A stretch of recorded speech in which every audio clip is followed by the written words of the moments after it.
Alright, haven't made a video in a while, so I thought I'd make a video of this little edger here.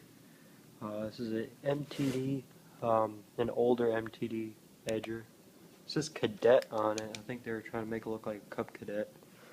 A little three-wheeled with a tiny little three-blade I guess you could call it. It's not like a normal shortened lawnmower blade.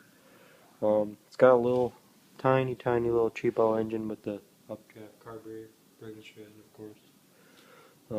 This was given to me. Someone who I do work for found it on the side of the road, wondered if I wanted it. And so I assumed it was carburetor problems. It's very popular with these diaphragm carburetors because they make them cheaply, and you know, things that are cheap do not last. And you know, it's got some cobwebs on it, so it's been sitting for a while.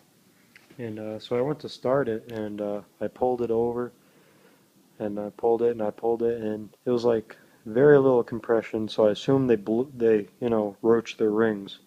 So you know, I take the oil out here, you know, thinking, you know, they must have ran out of oil, you know. You know, it's got good oil in it. It's not black oil, you know, good yellow oil.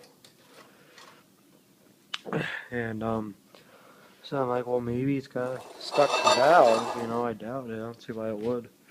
And you know, that's what it had. Because I took this head off. I'll stick a new spark plug in this head too, because the spark plug is actually rusted along with the head. Yeah, nice. And but that's how I ruled out carburation was. My dad's got a mower with this little updraft carburetor on it, and so I took the one off of his and put it on here just to test it out, and it did the same thing. So yeah. So yeah, the intake valve right up here was stuck. Move this thing over here. So I'm not gonna do the valves on it. If I don't need to. So this thing had quite a bit of junk on it. Had a lot of rust right here, and pretty much what I did was it was stuck open, of course, because there was no compression. So I sprayed some penetrating oil in there, and I tried to get it unstuck while it was in the engine without having to take the spring and the keeper off. But I ended up just taking it off.